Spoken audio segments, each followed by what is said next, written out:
ಒಂದಷ್ಟು ಸುಳ್ಳು ಸುದ್ದಿಗಳು ಕೂಡ ಹರಿದಾಡ್ತಾ ಇದೆ. ಬಟ್ ಯಾವುದು ಸತ್ಯ ಯಾವುದು ಮಿಥ್ಯ ಇದು ಗೊತ್ತಾಗಬೇಕು ಅಂದ್ರೆ ಕೆಲವೇ ಕ್ಷಣಗಳಲ್ಲಿ ಕೇಂದ್ರ ಸರ್ಕಾರದಿಂದಲೂ ಕೂಡ ಅಧಿಕೃತವಾಗಿ ಸುದ್ದಿಗೋಷ್ಠಿ ಕೂಡ ಪ್ರಾರಂಭ ಆಗಲಿದೆ. ಮತ್ತೊಂದು ಅಪ್ಡೇಟ್ ಲಭ್ಯವಾಗ್ತಾ ಇದೆ. ಪಾಕಿಸ್ತಾನ ಪಾಲಿಗೆ ಹರಿಯೇ ಆತಂಕ ಶುರುವಾಗ್ಬಿಟ್ಟಿದೆ. ಪಾಕಿಗಳಿಗೆ ನಡುಕ ಹುಟ್ಟಿಸಿದೆ ಗೋವಿಂದ ಯುದ್ಧ. ಯಾವುದದು? ಭಾರತಕ್ಕೆ ಕೃಷ್ಣಾಯುಧ ಸುದರ್ಶನ ಶಕ್ತಿ ಇದೆ. ಬೆಳಗ್ಗೆಯಿಂದಲೂ ಕೂಡ ಚರ್ಚೆ ಆಗ್ತಾ ಇರುವಂತಹ ವಿಚಾರ ಇದು. ಭಾರತಕ್ಕೆ ನುಗ್ಗಿ ಬಂದೇ ಬಿಟ್ಟಿದೆ ಪಾಕಿಸ್ತಾನ ಮಿಸೈಲ್. ಗಡಿಯಲ್ಲೇ ಛಿದ್ರ ಆಗಿದ್ದ ಹೇಗೆ ಪಾಕ್ನ ಆ ಕ್ಷಿಪಣಿಯ ಪ್ರಯೋಗ ಆಗ್ತಾ ಇದ್ದಂತೆ ಗಡಿಯಲ್ಲೇ ಅದನ್ನ ಕಂಪ್ಲೀಟ್ ಆಗಿ ಹಾನಿ ಮಾಡಲಾಗಿದೆ. ಭಾರತದ ಸುದರ್ಶನ ಶಕ್ತಿ ಎಂಥದ್ದು? ಅಷ್ಟಕ್ಕೂ ಏನಿದು S-400 ಸುದರ್ಶನ ಚಕ್ರ? ಬಹುತೇಕರಿಗೆ ಕುತೂಹಲ. ಕಾರಣ ಇದರ ಬಗ್ಗೆಯೇ ಬೆಳಗ್ಗೆಯಿಂದ ಚರ್ಚೆ ಆಗ್ತಾ ಇರೋದು. ಸೊ ಇದರಿಂದಲೇ ಹಲವು ಕ್ಷಿಪಣಿಗಳನ್ನ ಹೊಡೆದು ಹಾಕಲಾಗಿದೆ ಭಾರತೀಯ ಸೇನೆಯಿಂದ ಅನ್ನುವಂತಹ ವಿಚಾರ. ಅದಕ್ಕೆ ಸಂಬಂಧಪಟ್ಟಂತೆ, ಅದರ ವಿಶೇಷತೆಗೆ ಸಂಬಂಧಪಟ್ಟಂತೆ ಸಹಜವಾಗಿ ಚರ್ಚೆ ಆಗ್ತಾ ಇದೆ.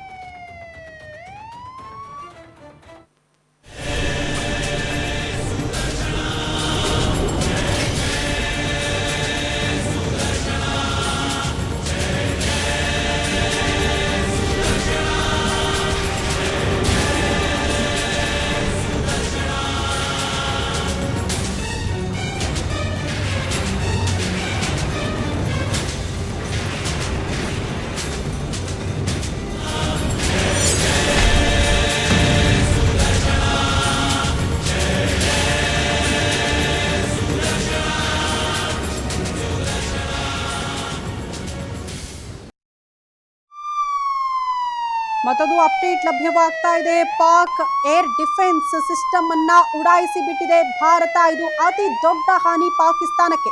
China made Lahore air defence system ಅನ್ನ ಕಂಪ್ಲೀಟ್ ಆಗಿ ಉಡಾಯಿಸಿ ಮಾಡಿದೆ ಭಾರತ. ರಷ್ಯಾ ನಿರ್ಮಿತ ಚಕ್ರ ಡ್ರೋನ್ ಮಿಸೈಲ್ ನಿಂದ ಭಾರತದ ಮೇಲೆ ಅಟ್ಯಾಕ್ ಆಗ್ತಾ ಇತ್ತು. ಬಟ್ ತಕ್ಷಣಕ್ಕೆ ಅದನ್ನ ಹೊಡೆದು ಹಾಕಲಾಗಿದೆ. ಭಾರತದಲ್ಲಿ 15 ಸೇನಾ ನೆಲೆಗಳನ್ನ ಟಾರ್ಗೆಟ್ ಮಾಡಿಕೊಂಡು ದಾಳಿ ಮಾಡೋದಕ್ಕೆ ಮುಂದಾಗಿತ್ತು. ಪಾಕಿಸ್ತಾನ ದಾಳಿಗೂ ಮೊದಲೇ ಭಾರತದಿಂದ ಮಿಸೈಲ್ ಅಟ್ಯಾಕ್ ಆಗಿದೆ. ಆ ಮೂಲಕ ಪಾಕ್ ಏರ್ ಡಿಫೆನ್ಸ್ ಸಿಸ್ಟಮ್ ಅನ್ನ ಕಂಪ್ಲೀಟ್ ಆಗಿ ಭಾರತ ಉಡಾಯಿಸಿ ಮಾಡಿದೆ. China made Lahore air defence system ಅನ್ನ ಕಂಪ್ಲೀಟ್ ಆಗಿ ಉಡಾಯಿಸಿ ಮಾಡೋ ನಿಟ್ಟಿನಲ್ಲಿ ಭಾರತೀಯ ಸೇನೆ ಯಶಸ್ವಿಯಾಗಿದೆ.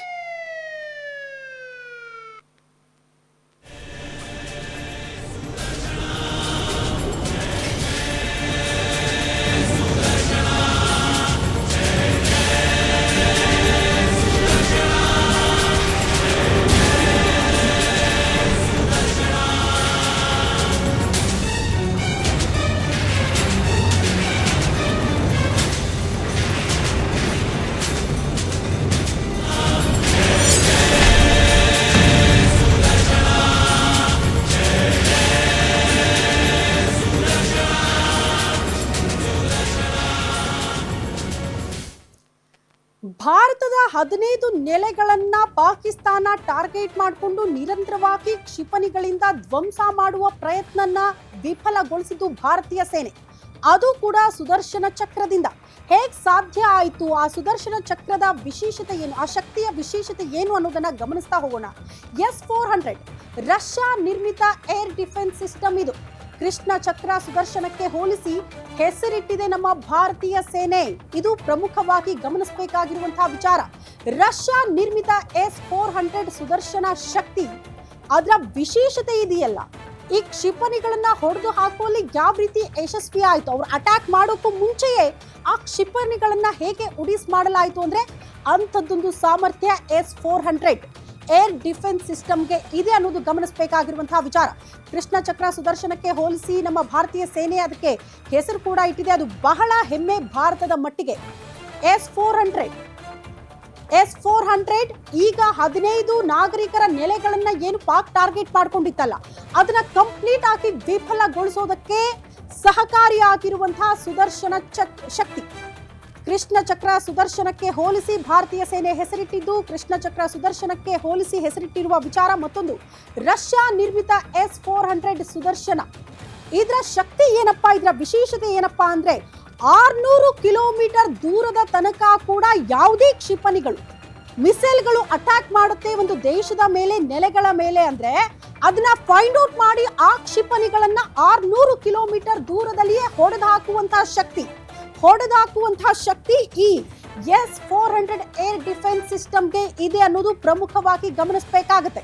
ಹಾಗಾಗಿ ಯಾವಾಗ ಪಾಕಿಸ್ತಾನ ನಿರಂತರವಾಗಿ ಕ್ಷಿಪಣಿಗಳಿಂದ ಅಟ್ಯಾಕ್ ಮಾಡೋದಕ್ಕೆ ಪ್ರಯತ್ನ ಪಡ್ತೋ, 15 ನೆಲೆಗಳನ್ನ ಧ್ವಂಸ ಮಾಡೋದಕ್ಕೆ ಪ್ರಯತ್ನ ಆಯ್ತೋ, ಅದ್ಯಾವುದು ಕೂಡ ಯಶಸ್ವಿ ಆಗಲಿಲ್ಲ. ಕಾರಣ ಇದೇ S-400 ಏರ್ ಡಿಫೆನ್ಸ್ ಸಿಸ್ಟಮ್ ಅನ್ನ ಬಳಸೋ ಮೂಲಕ ಆ ಕ್ಷಿಪಣಿಗಳು ಬರೋಕು ಮುಂಚೆಯೇ ಅದನ್ನ ಉಡಿಸ್ ಮಾಡುವಲ್ಲಿ ಆ ಯಶಸ್ವಿ ಆಗಿರೋದು ಇದೇ ಸುದರ್ಶನ ಶಕ್ತಿ.